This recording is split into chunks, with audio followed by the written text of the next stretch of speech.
Welcome to the Civic Leadership Lecture Series inaugural event. My name is Josh Dunn, and I'm the Executive Director of the Institute of American Civics here at the Baker School of Public Policy and Public Affairs.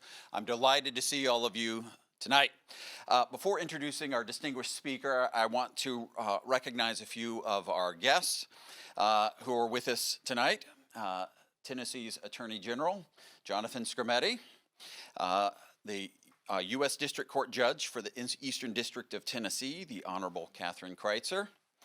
The Budget Director for the State of Tennessee, David Thurman, I believe is in the back there. Chancellor's Chief of Staff, Matthew Scoggins for UT. The Dean of the Law School here at the University of Tennessee, Lonnie Brown, thank you for being with us. The Chair of the Institute's Board of Fellows, Ambassador A.B. Culverhouse, is here, and he is also the most recent honoree of an honorary doctorate by the University of Tennessee. And we have two members of the Baker School Board, Tom Griscom and John Tolsma. So thank you all for being here. As the flagship lecture series for the Institute, we want to focus on civic leadership by promoting respectful conversations about polarizing ideas in our society.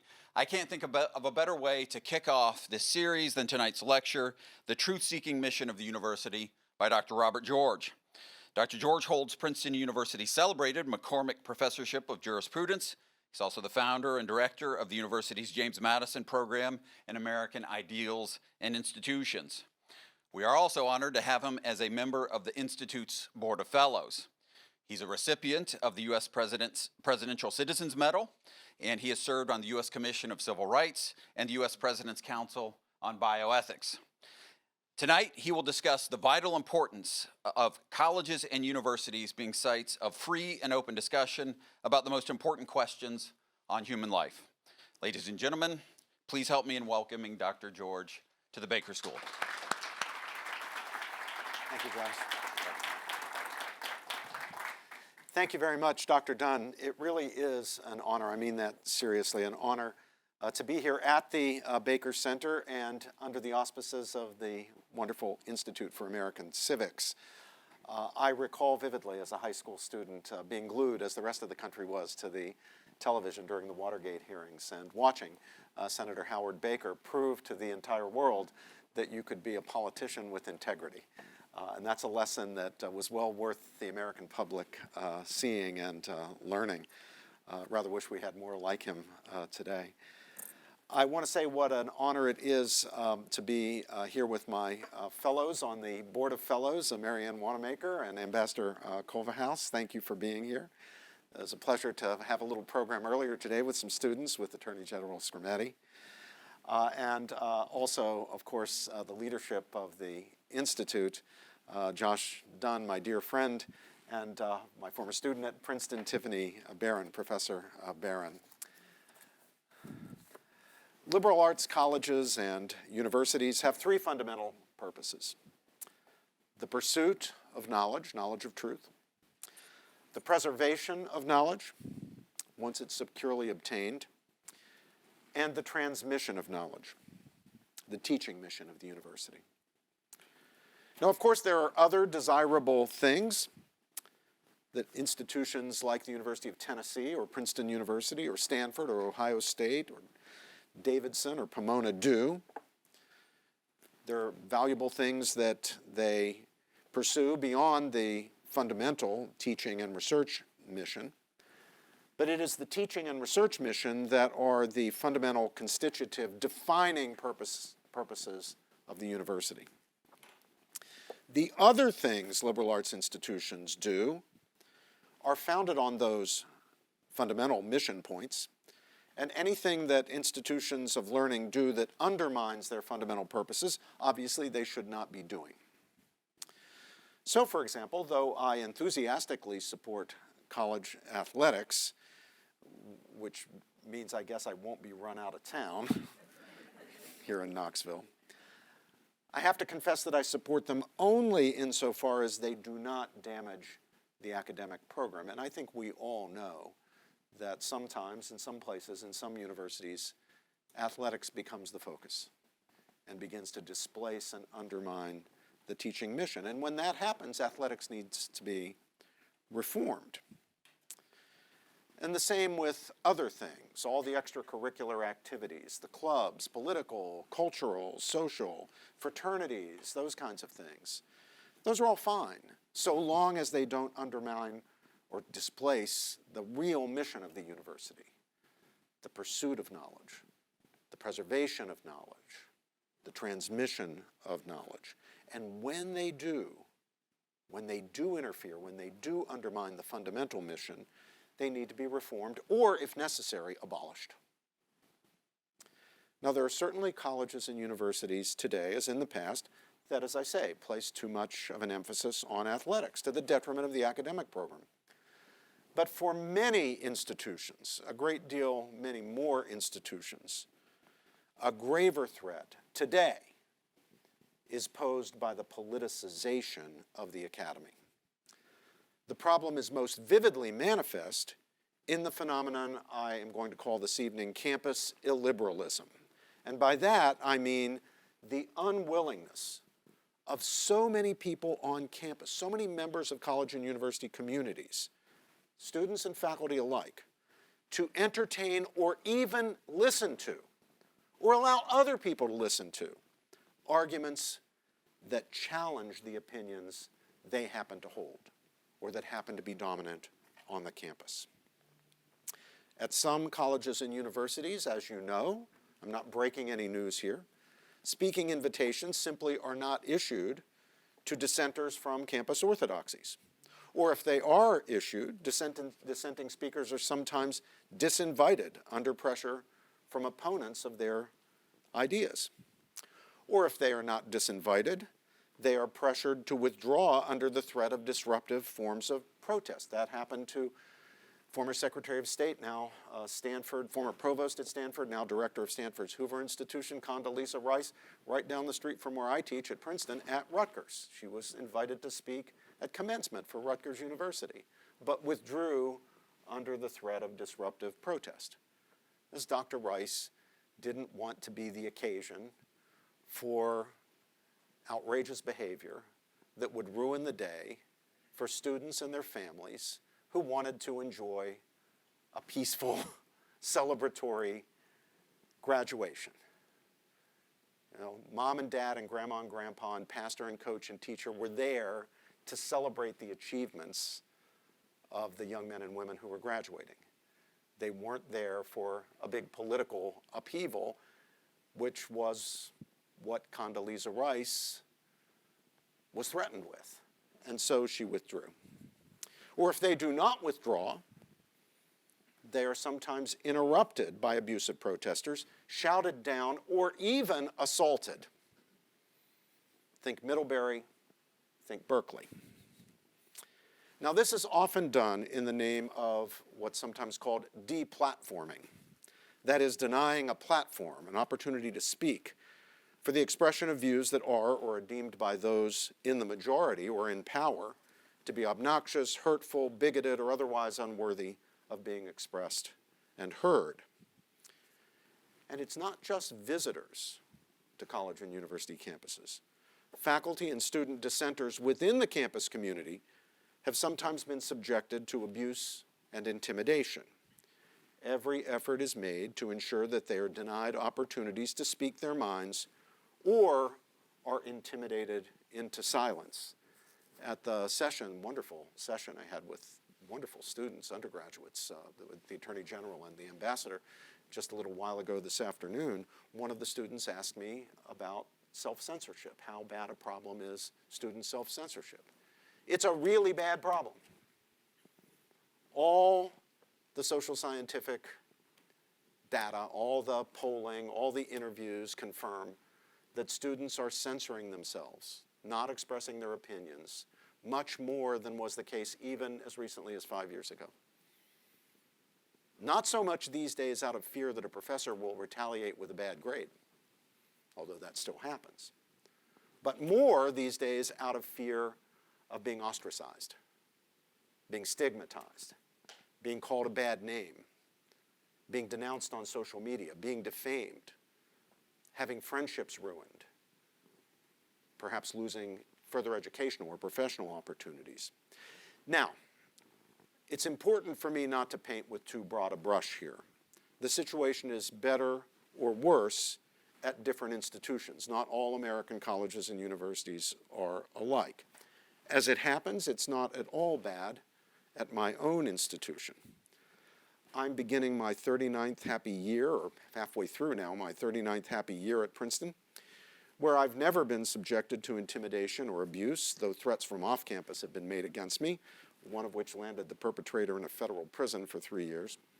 And threats have been made against Princeton for having me on its faculty. I don't think I'm actually that controversial and dangerous, but sometimes the university's threatened for having me, and it's sometimes threatened for having people whose views are very different from my own. Cornell West, I'll talk about Brother Cornell in a few minutes, Peter Singer. Anybody who's controversial can be the subject of threats not only to the individual but to the institution.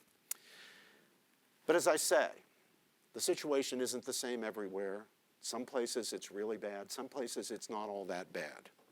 But I think you all know what I have in mind. So what's the core of that problem? Well, it seems to me that the core of the problem is this. Many institutions, colleges and universities, in theory dedicated to liberal arts learning, the free exchange of ideas, are letting the side down when it comes to the transmission of knowledge, the teaching mission, by failing to ensure that students at every level, undergraduates, graduate students, professional students, are confronted with and have the opportunity to consider and judge for themselves the best that is to be said on competing sides of the vast range of questions on which there is dispute today in the United States and more broadly among reasonable people of goodwill. We have freedom in this country. Thank God we still have freedom in this country.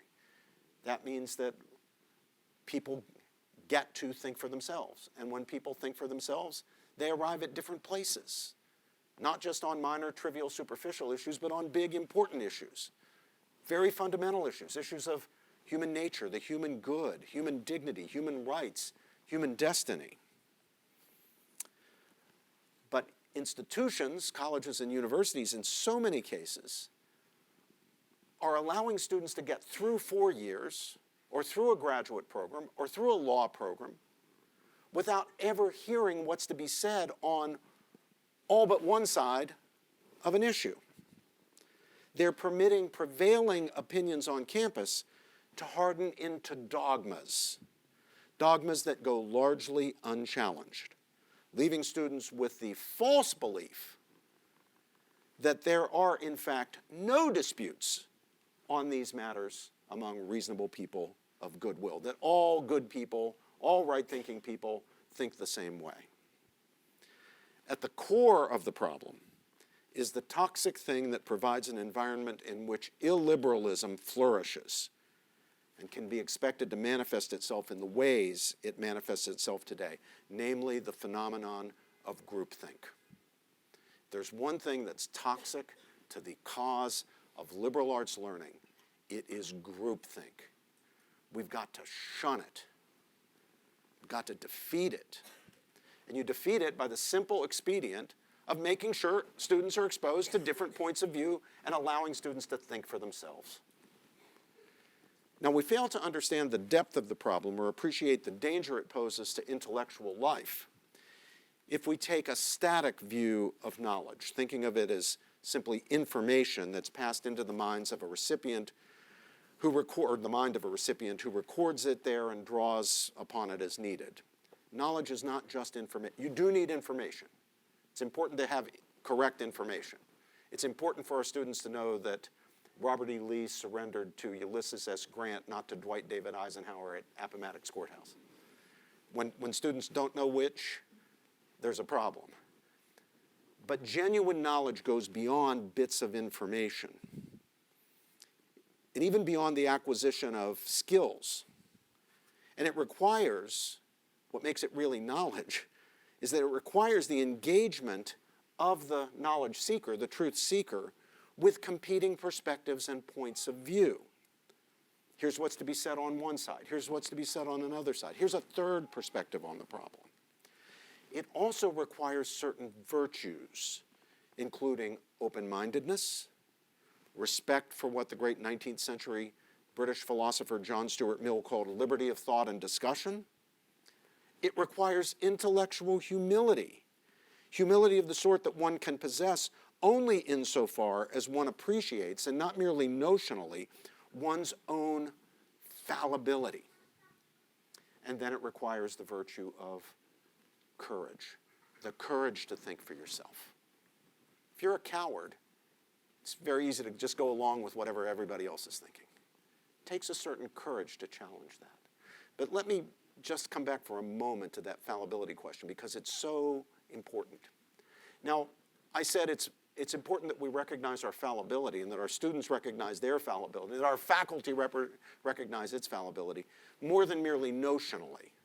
By notionally, I mean your willingness to check the box. So if I gave you a test saying, are you fallible or infallible? Check one or the other. Everyone would say fallible, right? Is there anybody who would, right?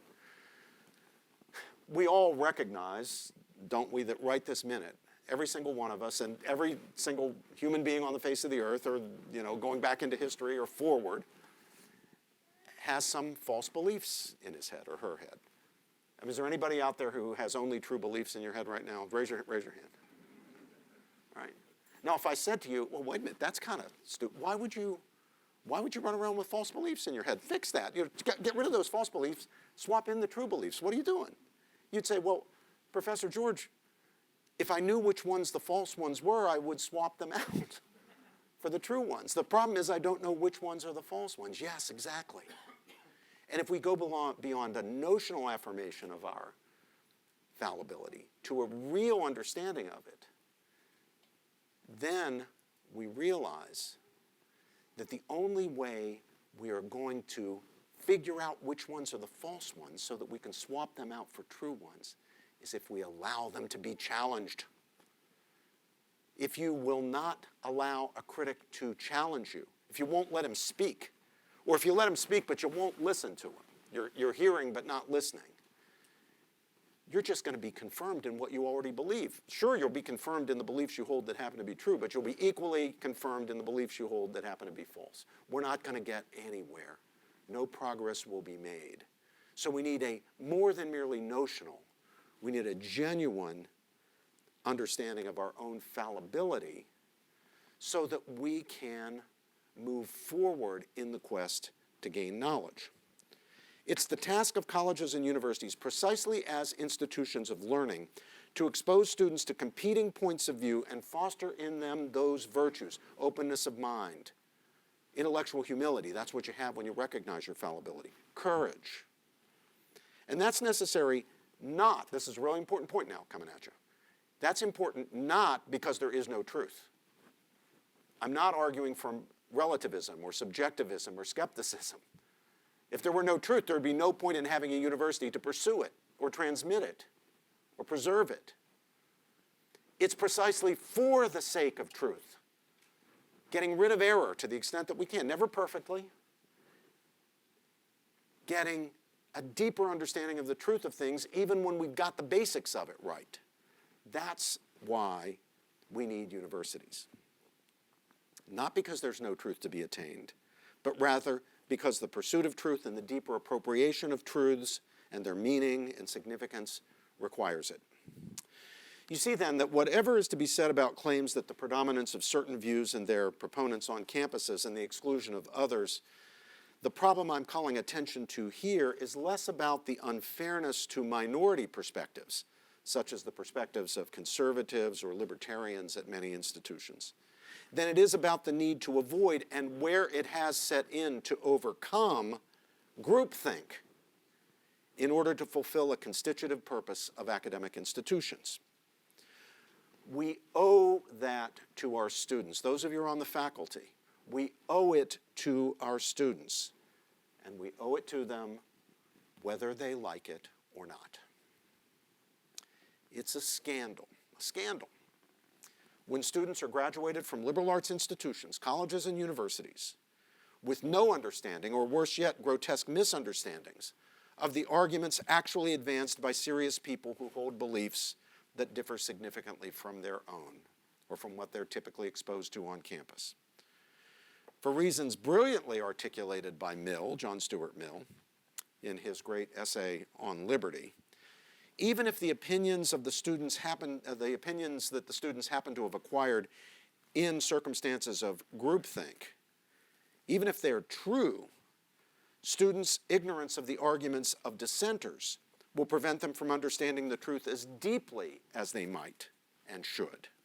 That is to say, understanding not only that something is the case, that's good, that's important, knowing that the surrender of Lee was to Grant and not to Eisenhower, very important. But real knowledge goes beyond knowing that something is the case to knowing and understanding why it's the case, or how it's the case, or what the circumstances were of its coming to be the case, or how it relates to other things that are the case. It's important, then, to understand dissenting arguments, even when you're pretty darn confident that you've got it right. Mill famously said, "The person who understands only his own side of an argument doesn't even understand that." To understand even your own side of an argument, you have to understand the best that is to be said by someone on the other side.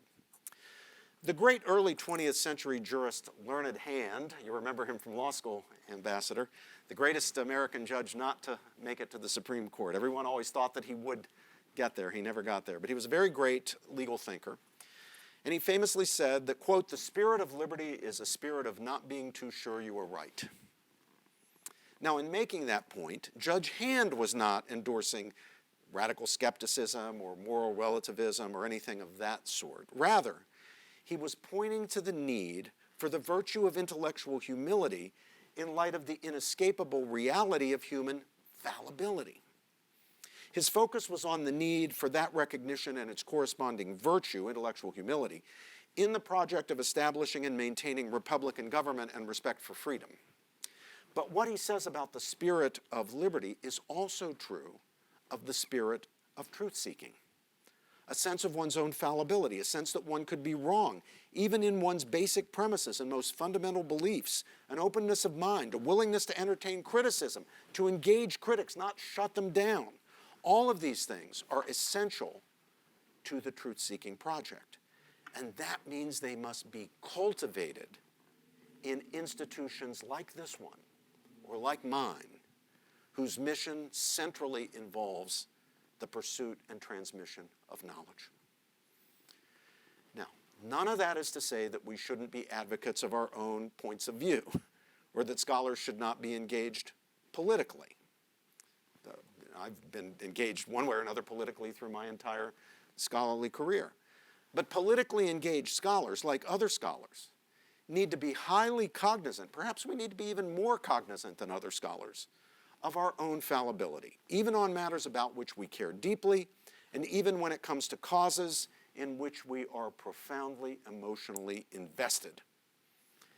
Even in our role as advocates or public intellectuals, we need to cultivate intellectual humility and a willingness to entertain the other guy's argument in a serious way. One must never imagine, because this is just fatal, one must never imagine that one cannot possibly be wrong about this or that cherished conviction, or that one's political adversaries and other intellectual critics cannot possibly be right.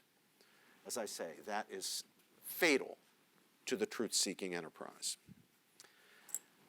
The person who sees his intellectual opponent as an enemy to be defeated or destroyed, rather than as a friend joined with him dialectically in the pursuit of a common aim, namely getting at knowledge of the truth, is already off the rails. You treat your intellectual interlocutors, even your intellectual adversaries, as enemies to be defeated or destroyed, you're on the road into the ditch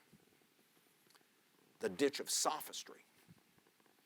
Openness to argument, to having one's premises and most fundamental beliefs, even the most cherished beliefs we hold, are the beliefs that form our very identities.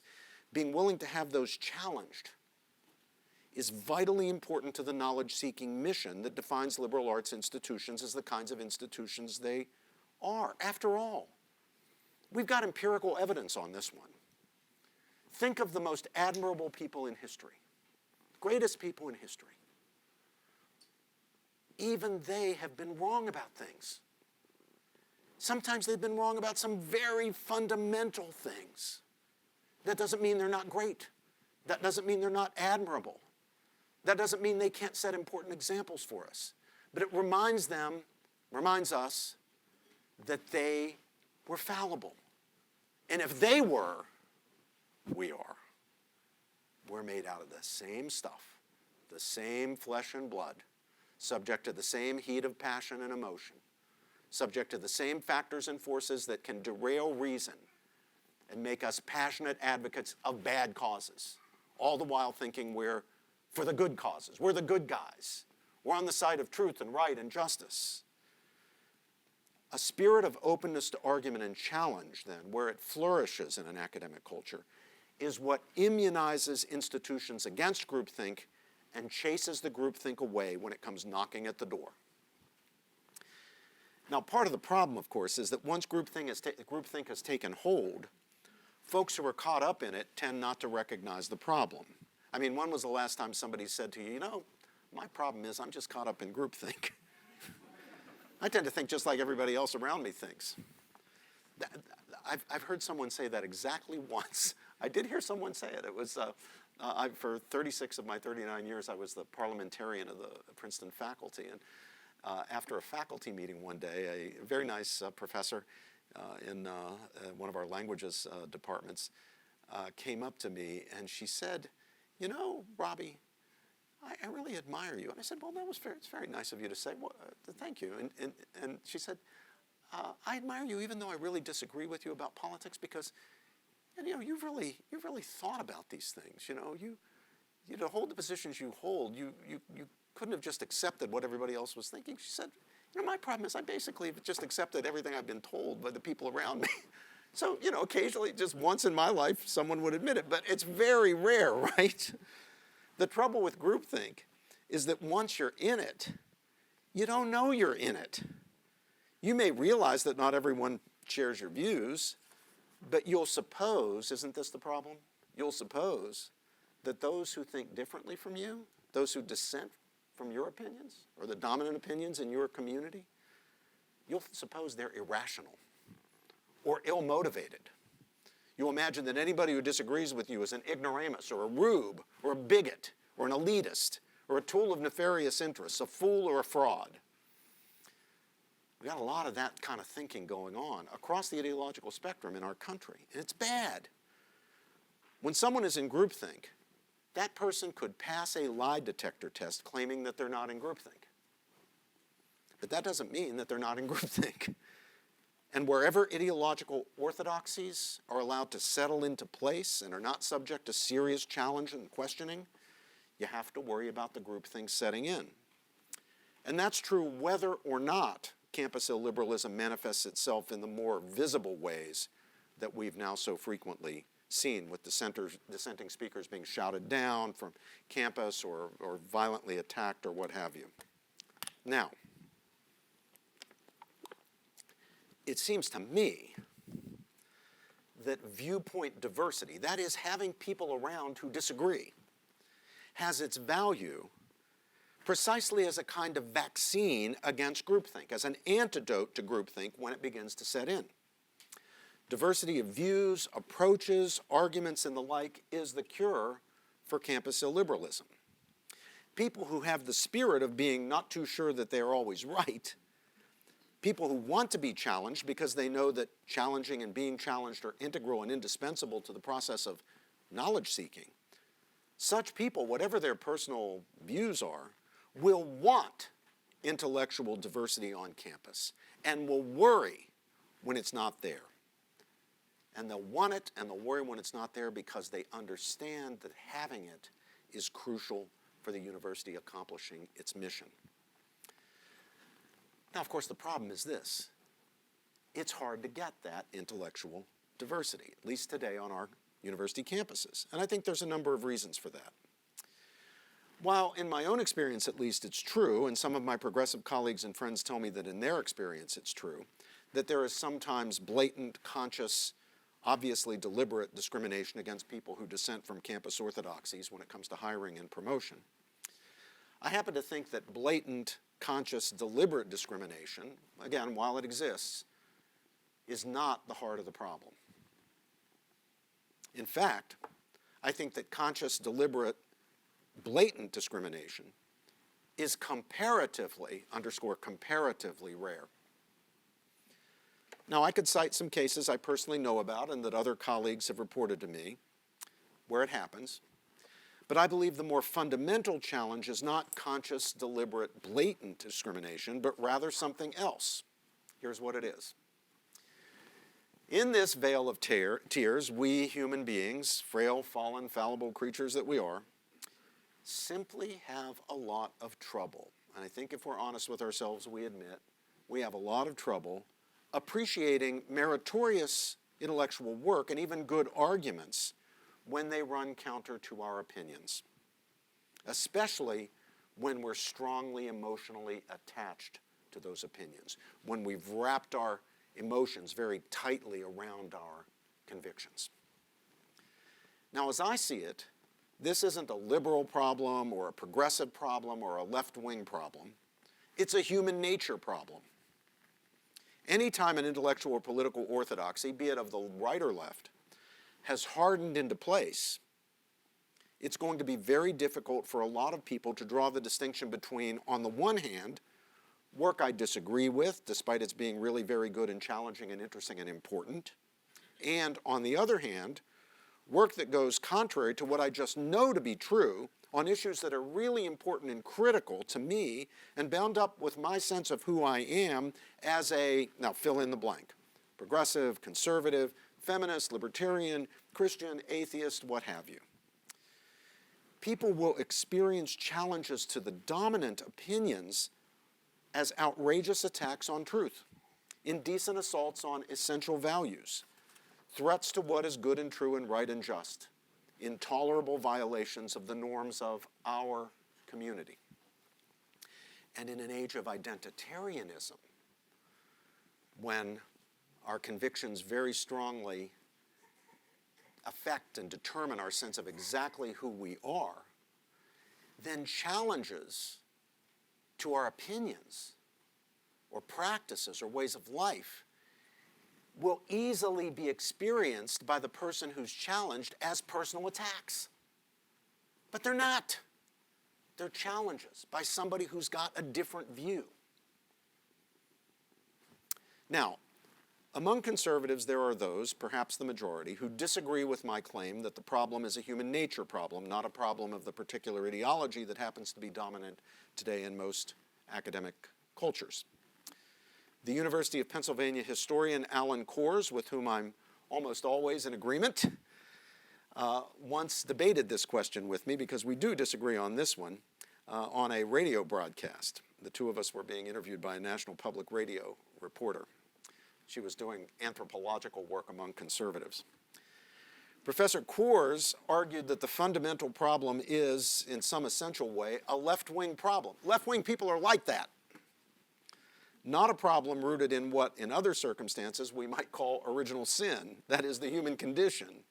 He maintained that the dominant political cultural perspective on campuses today is inherently left and therefore illiberal. But I disagree. I think if things were the other way around, with conservative ideology in the overwhelmingly dominant position on campuses, you'd have exactly the same problem, just in reverse. Not a left-wing problem. It's a human nature problem. But it's a problem. And it's a problem that undermines the mission of the university as a truth-seeking, knowledge-seeking institution. So I ask myself the question, well, what do we do about it? Now, of course, as someone in the minority, I'm not in a position of having much power to do anything. But I would say to my friends who are on the more progressive side and who perceive the problem as I do, and there are many who do, and who think something needs to be done about it, I'd say, well, number one, of course, we need to expose and protest against any conscious discrimination based on viewpoint. Where that happens, and it does happen, I'm pointing to a young woman who told me a story about her own experience with it. Where it happens, it's got to be called out. Got to be called out. It's intolerable.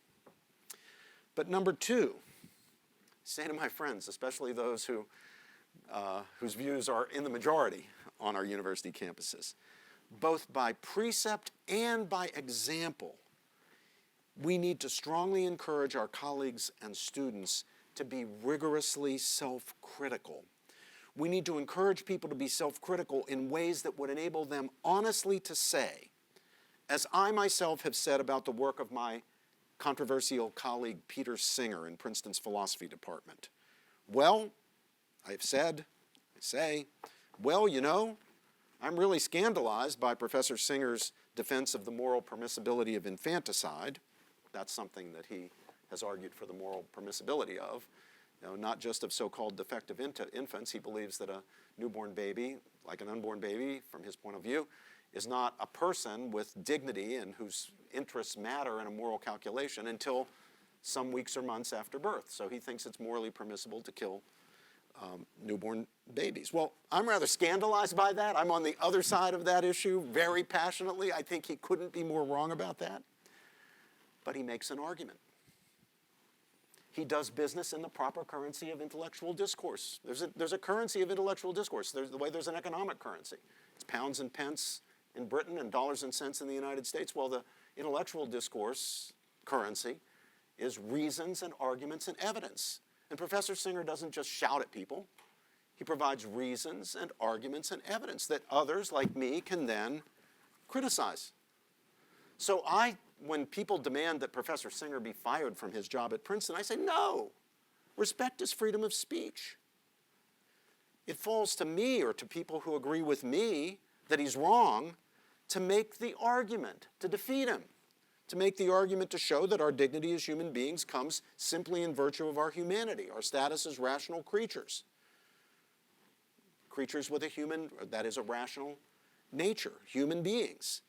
It's not because you've achieved a certain level of immediately exercisable capacities for rationality or deliberation or choice or what have you, but the burden is on me and people like me to meet the challenge, just as the burden is on him to meet my challenges to him. So I want my colleagues on the other side of the political divide to take the same position about work by more conservative scholars, especially in hot-button areas. But I acknowledge that's hard to do. We're all human beings. We're all made out of the same stuff. And it's especially hard to do when orthodoxies have in fact hardened into place and one is not even hearing arguments against one's positions.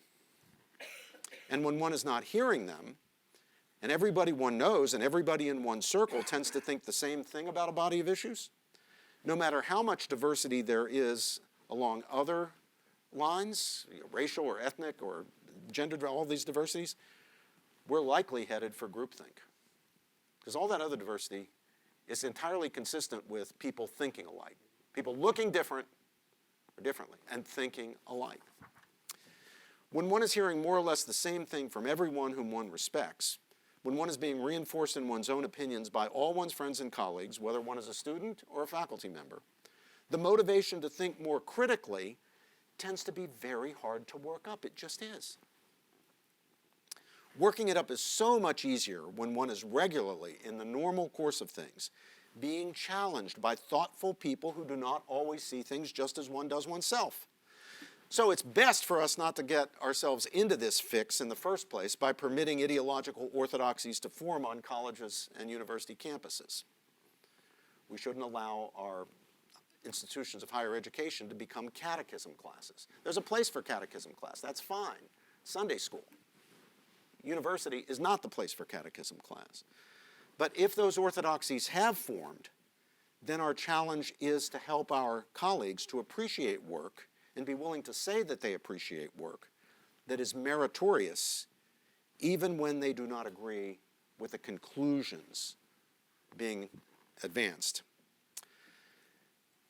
Now, the good news is I think that at least some important academic leaders are seeing this, and some institutions, Foundation for Individual Rights and Expression, Heterodox Academy, Academic Freedom Alliance, are coming into being to push back against the hardening of orthodoxies into dogmas on campus.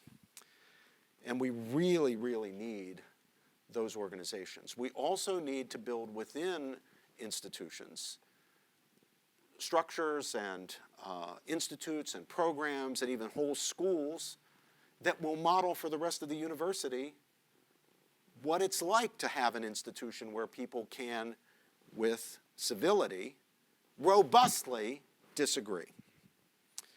Now, I want to give a couple of examples of the value of viewpoint or intellectual diversity, again, from my own experience.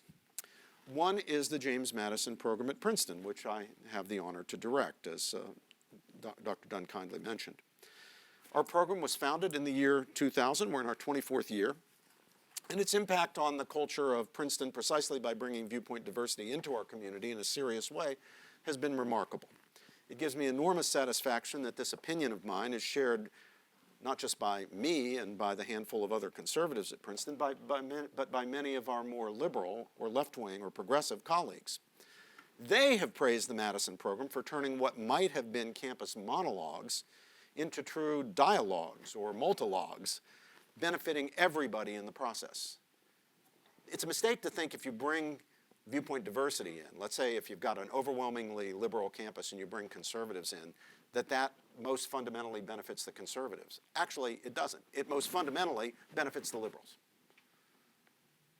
It enables them to enrich their thinking by having their thinking challenged. The presence on campus of an initiative like the Madison program ensures that there are people around who think different things, even about fundamental issues that everybody cares about, in which many people assume all academics are on one side of.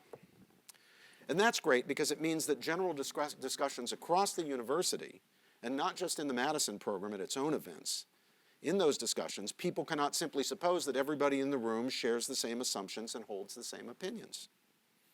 People know that they have to defend their premises because they will be challenged.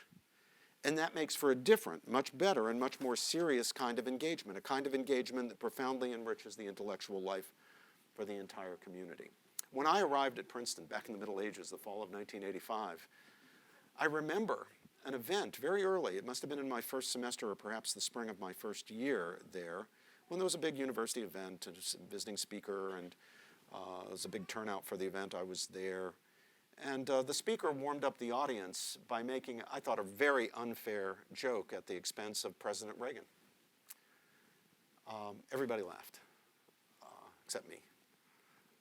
I would have laughed at a joke at President Reagan's expense had it been funny. It wasn't even funny. They laughed because it was at Reagan's expense. That was a bad situation. The speaker knew he could do that, because he knew he could count on everybody to think the same way. I think the greatest contribution the Madison program has made on the Princeton campus, Tiffany can tell me if I'm wrong about this, is that you couldn't do that today. Because if you assume everybody agrees and you just start proceeding in a lecture on a set of premises that you are assuming everybody's going to share, as soon as Q&A time comes, hands going to go up and those premises are going to be questioned. You can no longer assume at Princeton that everybody thinks the same.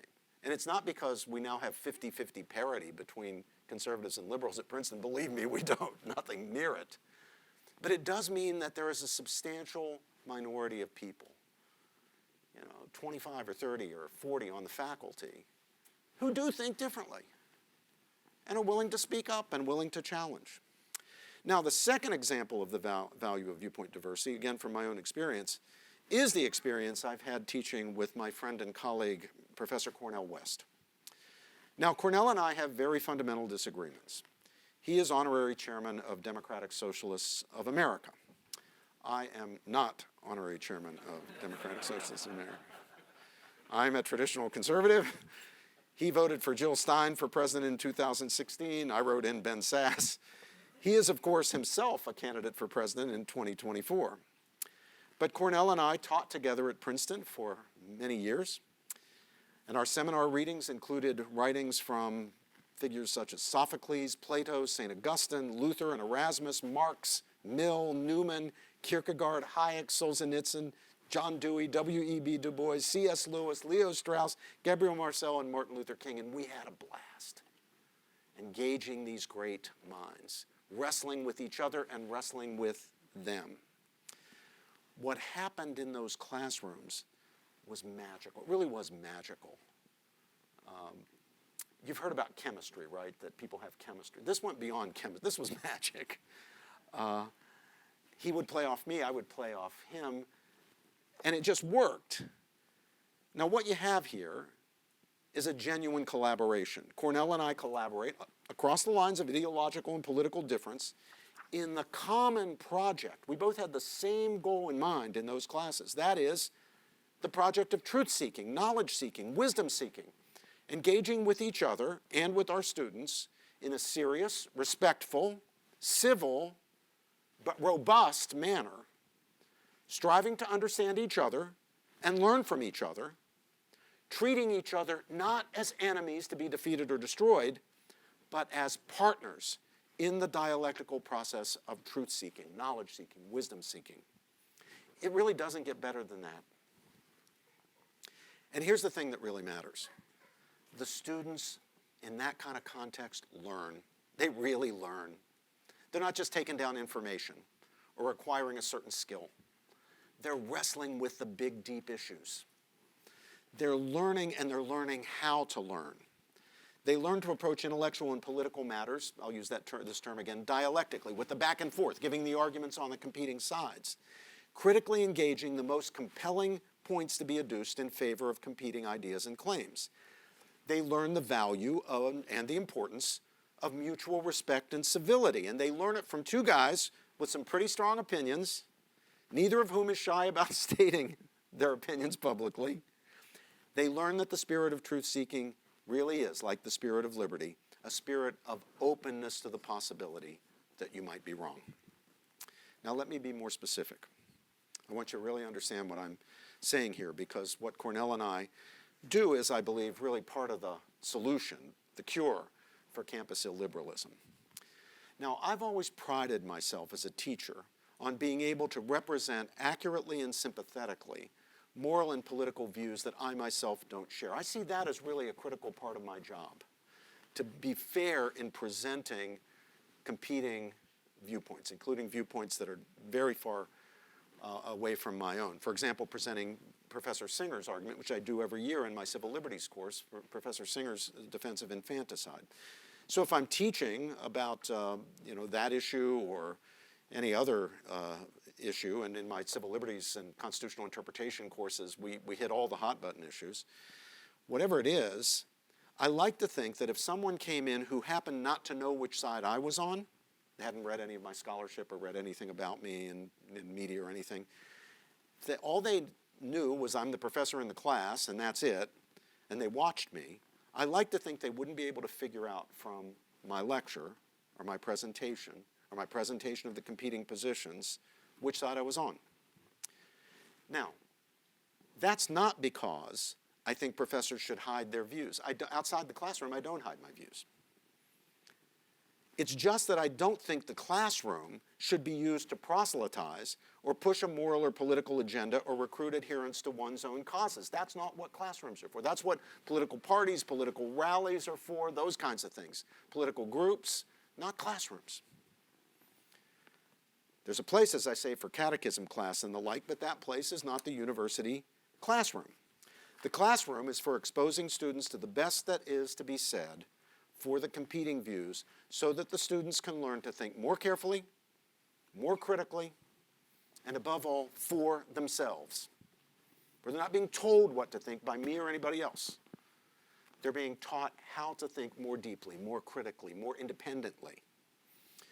So as I say, that is why I always, without fail, regardless of how much I care about an issue, present the very best arguments that I know of for positions that I strongly reject.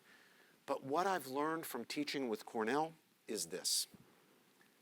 As good as I think I am at that, and I used to think I was really good at it, I'm not good enough. The evidence for that is simply this. Time after time after time in the course of our seminars together, I've found Cornell saying something or making a compelling point or argument in response to a point that I or one of the more conservative students have made that simply would not have occurred to me. A point that needed to be made and seriously considered and engaged, but simply would have been missed because it wouldn't have occurred to me. Had Cornell not been there, even doing my best to represent his perspective, the point wouldn't have been made, and the benefit to be conferred on all in the seminar in grappling with it would not have been gained. And guess what? Cornell tells me that he has had precisely the same experience time and time again. He has found me making points or developing lines of argument that he says he never considered and which simply would not have occurred to him. He wouldn't have thought of them, despite the fact that he shares my aspiration to represent as fully and sympathetically as possible positions and arguments from across the spectrum. If you go to one of his classroom lectures, you won't find him proselytizing for his point of view. He does what I do. He tries to present the competing points of view fairly. There is no conservative scholar in this country, I wager, who knows the thought of Edmund Burke or Leo Strauss or Eric Voegelin better than Cornel West. So he has an appreciation for conservative thought, even though he disagrees with it and is strongly critical of it. Now, all of this, it seems to me, is a very good argument for promoting intellectual diversity. By the way, I also think it's a very good argument for team teaching, especially if you have people who disagree about things who are able to teach together. And the things, by the way, that are in dispute, the benefit of having diverse viewpoints, exposing students to diverse viewpoints, goes way beyond politics. I've been focusing here on political examples, but I don't want you to think that that's the only place where viewpoint diversity matters. Let's imagine something that has nothing to do with politics. Let's say the interpretation of one of Shakespeare's plays, or the question of what the head shape was of the creature that we used to call the Brontosaurus and we're now supposed to call the Apatosaurus. That's actually a big disputed question. And for many years, evidently, if you're my age, you grew up with the wrong idea of what the Brontosaurus's head looked like. But any time in any intellectual field, whether it has to do with politics or literature or science or whatever, where there are competing points of view, you advance the cause of learning by exposing students to the arguments on the competing sides. A healthy intellectual milieu is one in which students and scholars regularly encounter competing views and arguments, where intelligent dissent from dominant views is common, and the value of dissent is understood and appreciated.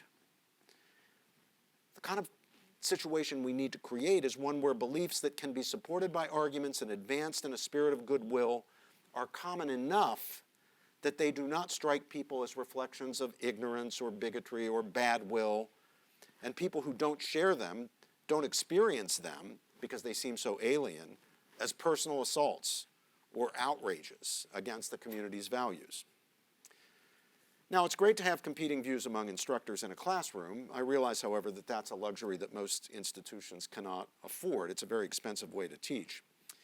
But diversity among faculty on campus, even if it's not in the same classroom, really does help to cure campus illiberalism. It voids the tendency of people, students and faculty alike, who hold positions that happen to be dominant, to suppose that the college or university is theirs and is for people like them and not for people who disagree with them. We avoid having insiders and outsiders, orthodox and heretics.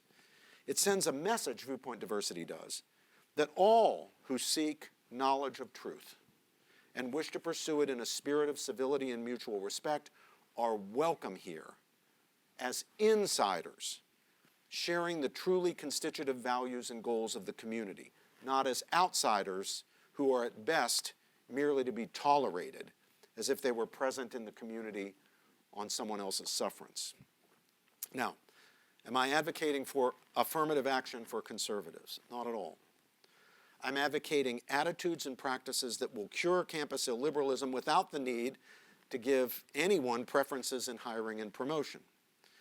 If conscious and unconscious prejudice against people who dissent from prevailing orthodoxies were defeated, if intellectual diversity were truly valued for its vital contribution to the cause of learning, the hiring problems would, I believe, take care of themselves. And that would create an environment that was inhospitable to campus illiberalism of any sort, be it of the left or right. Now, I want to close with a plea to teachers, administrators, school board members, parents, and others who are concerned about K-12. So far everything I've talked about has been university related. If I can just take another minute, I just want to say something about K-12. I know that some of the students, perhaps some who are here, are aspiring to careers as teachers. I'm not sure if Becca's here, but I imagine some of you are thinking about careers in teaching. Now, it's true, at least in my experience at Princeton, that schools are sending us increasingly diverse students, and that's great. We have many more students at Princeton, for example, from South Asia, from East Asia, from African countries, from Latin America, different cultures, different linguistic backgrounds, different cultural heritages than we did even when I arrived in 1985, and that's great. It's especially wonderful to see so many young men and women who are, like myself, of the first generation in their families to go to college, and to see so many children of immigrants from nations and cultures spanning the entire globe. Bravo! That's what we want. That's good. But I'm also seeing something else, and it's not what I want or we should want. That is, students who are diverse in myriad ways and yet alike in their viewpoints and perspectives, or at least in the viewpoints and perspectives that they think they should hold, or they think they have to hold, or they think they have to pretend to hold in order to get by in college. These are students who have absorbed what I sometimes call, undoubtedly unfairly, the New York Times editorial view of the world, editorial board view of the world. They think that, evidently, they should think certain things, and so they think them. They think them because they want to be regarded as urbane, sophisticated, woke, and so forth. They seem to have absorbed uncritically an ideology, and they embrace it with zealous obedience and dogmatically as a kind of faith. It really is almost like a religion. Challenging the presuppositions and tenets of it is regarded not as merely wrong or even heretical, but as in many cases quite literally unthinkable. In other words, students come to us already in a state of groupthink. Now, this is really bad. Sure, it makes it fun for people like me to shock and scandalize the youngsters. That's fun. You know, in the old days, it was the professors on the left. The kid would come in. He was an Eagle Scout from rural Indiana, and his grandpa fought in World War II, and the kid attended the Memorial Day Parade and was in the color guard, and he was a good member of his evangelical church and so forth. And then, the left-wing professor would be waiting, rubbing his hands together to get that kid in. He's going to tell him about Darwin and the form criticism of the Bible. Well, that kid doesn't exist anymore. So, in the new situation, I'm the guy waiting for the kid from Exeter or Andover, scandalize him. But the point of having a college education is not to enable me to have fun. If teachers or schools are doing the indoctrinating, then they really must stop. They've got the same obligation to expose, at least at the high school level, to expose their youngsters to, the range of reasonable viewpoints that universities have. And even if they aren't doing the indoctrinating, schools need to teach students to question dominant or prevailing opinions among their peers and in their communities, and equip them with the tools of critical thinking and logical reasoning that will enable such questioning to be fruitful for them. For starters, kids need to be taught that whatever they and their peers believe and take as what all right-thinking people believe is in fact actually contested by many of their fellow citizens who are no less reasonable people of goodwill than they are. My experience with students in recent years tends to support the thesis that many of them are actually ignorant of this fact.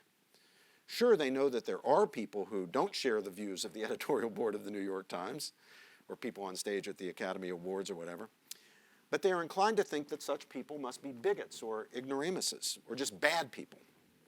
And by saying that students need to be taught that there are reasonable people of goodwill who don't share their outlook, I mean they must be taught by example as well as by precept. Teachers and schools need to model the intellectual tolerance, the open-mindedness, the willingness to challenge and be challenged, and the other values that we need to see more of in our students at all levels, high school as well as college and university. Young men and women in, say, New York public or private schools, or in San Francisco or Chicago, should not have to wait for college to encounter libertarian or conservative arguments or authors or guest speakers, or for that matter, teachers. I have a sense that there are many schools in which conservative teachers are as rare, if any exist at all, as they are in universities.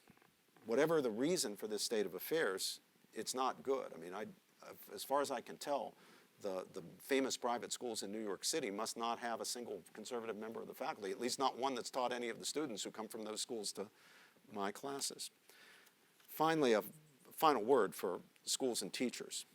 Especially in the domains of civic and moral education, students need to be equipped with a fund of basic knowledge, including notably knowledge of American and world history, and with the skills to think deeply and critically and for themselves. If schools are doing their jobs properly, they'll be sending us students who can spot bias in, say, history textbooks, even if the bias happens to be in a direction they themselves favor. That's a smart student. The smart student who can see, understand, call out bias in a work, even when the bias is in the direction he himself favors. Our job then will be to help the students to deepen their knowledge and further refine their critical thinking skills.